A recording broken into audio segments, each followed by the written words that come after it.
بسم اللہ الرحمن الرحیم۔ السلام علیکم ناظرین، میں ہوں آپ کا میزبان عبدالجبار گجر اور آپ دیکھ رہے ہیں میرے ساتھ میرا یوٹیوب اور فیس بک چینل۔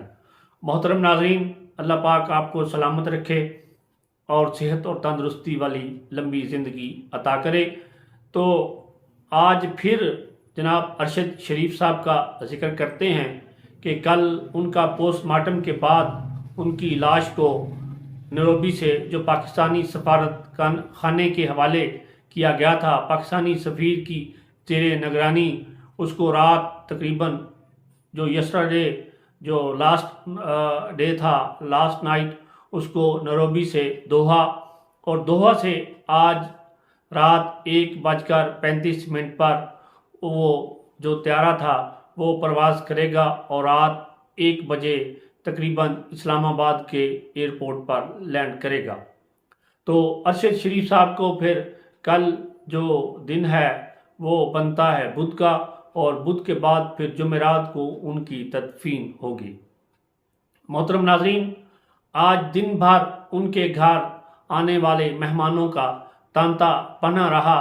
اس میں جناب پاکستان کے صدر پاکستان جناب ڈاکٹر عارف علوی صاحب بھی گئے، ان کی والدہ، ان کی بیوہ، ان کی بیٹی اور ان کے بچوں سے ملے۔ وہ مناظر بھی بڑے دل خراش تھے، جیسے کہ ان کی بیٹی کا کل ایک ویڈیو پیغام آیا تھا جس میں وہ کہہ رہے تھے کہ آپ نے ایک شخص کو جان سے ہی مار دیا۔ تو محترم ناظرین، آج ان کے گھر کے باہر بہت بڑے بڑے صحافی، بڑے بڑے نامور، انہوں نے بھی اس بات کا اندیہ دیا ہے کہ اس قتل کے پیچھے کون ہے۔ تو وہ کہتے ہیں کہ جنہوں نے یہاں سے ان کو نکلوایا اور وہی اس قتل کے پیچھے ہیں، جنہوں نے دبئی حکومت سے یہ کہا کہ آپ اس کو ڈیپورٹ کر دیں۔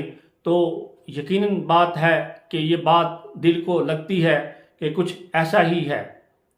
تو کل جناب ہمارے وزیر اعظم میاں شہباز شریف صاحب نے ان کے صدر کو یہ لکھا تھا کہ جناب کہ اس کے بارے میں تحقیقات کی جائے۔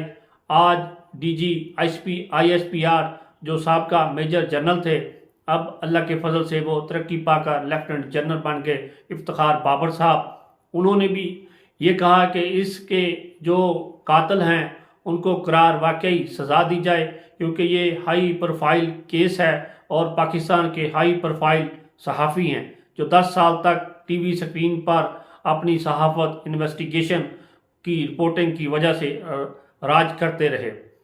تو محترم ناظرین، ایک واقعہ میں آپ کو بتا دوں ان کے بارے کا۔ دلیر صحافی، حکومت کے خلاف انہوں نے ایک رپورٹنگ کی تھی، اعظم سواتی صاحب، جبکہ ایک غریب شخص کی جو بھینس تھی وہ اعظم سواتی صاحب کے محل میں داخل ہوگی، الٹا پرچہ اور مار پیٹ اس بچے کو کی گئی، جس پر ارشد شریف صاحب نے ان کی وہ ایک پروگرام کیا۔ اس کے بعد ان کو ان کی وزارت اور پھر معافی تک مانگنا پڑی اور اس کیس سے توبہ طیب ہو کر پیچھے ہٹنا پڑا۔ تو محترم ناظرین، اس طرح کے وہ دلیل صحافی تھے۔ تو پھر انہوں نے یہ نہیں کہ اپوزیشن کے بارے میں باتیں کی، انہوں نے حکومت کو بھی بڑا دھویا، لیکن وہ انویسٹیگیٹر محب وطن پاکستانی تھے، کیونکہ ان کا تعلق ایک فوجیوں کے گھرانے سے تھا، ان کے والد صاحب فوجی، ان کے بھائی فوجی، اور پھر وہ محب وطن، جیسے کہ وہ آخر میں کہتے تھے پاکستان زندہ باد، یہ ان کا نعرہ ہوتا تھا۔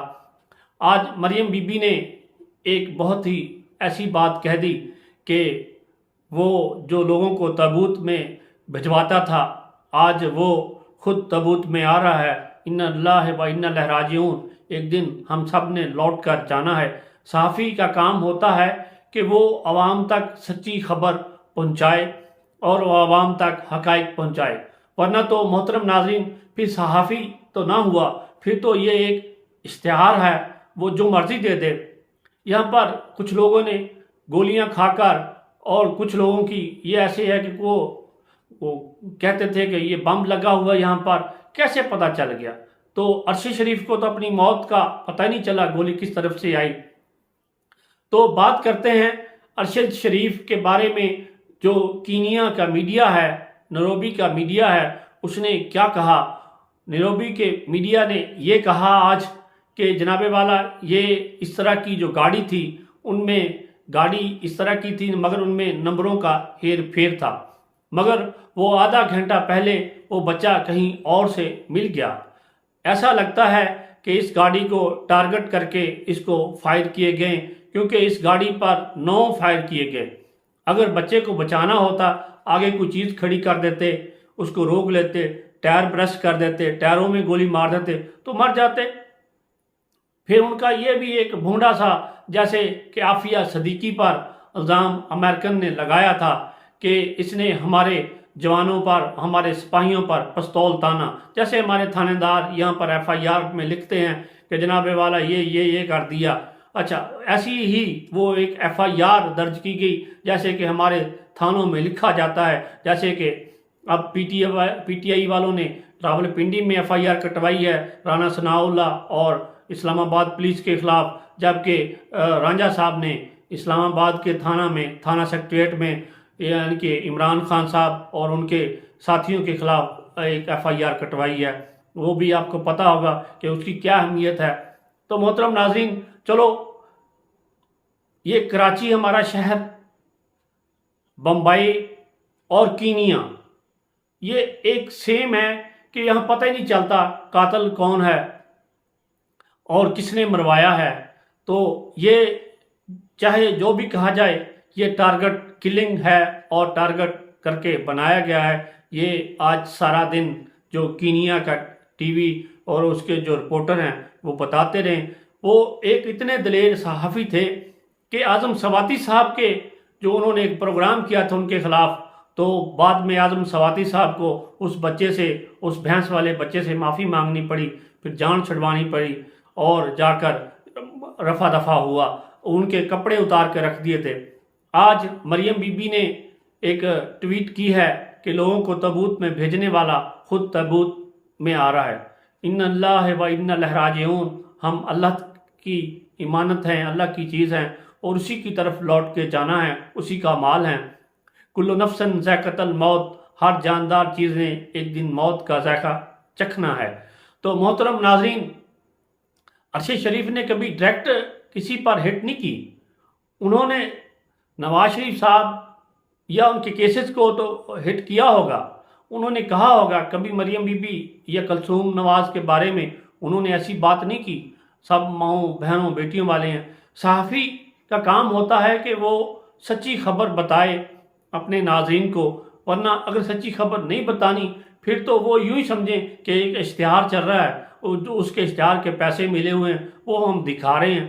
تو محترم ناظرین، وہ ارشد شریف ایک اشتہار نہیں تھا، وہ صحافی تھا، اور وہ اپنی زبان کے ذریعے الیکٹرانک میڈیا میں ایک پروقار، باوقار اور صدارتی میڈل یافتہ، ایک سند یافتہ صحافی تھا، اور اس کی رپورٹنگ کو دنیا بھر نے مانا کہ اس کی رپورٹنگ چاہے پاناما پہ ہو، چاہے فارن فنڈنگ پہ ہو، اس نے سب کو سچ بتایا۔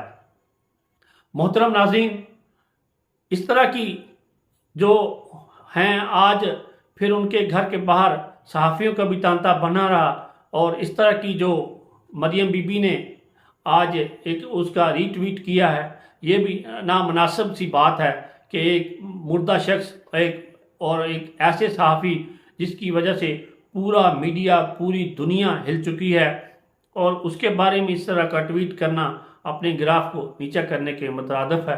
تو اپنا رکھیے خیال، مجھے دیجیے اجازت۔ اللہ تعالیٰ ارشد شریف مرحوم کے درجات بلند کرے۔ وہ صحافیوں کا ایک نام تھا اور صحافیوں کو بلند کرنے والا شخص تھا۔ اللہ تعالیٰ ان کے درجات بلند کرے، ان کے خاندان کو صبر جمیل عطا کرے۔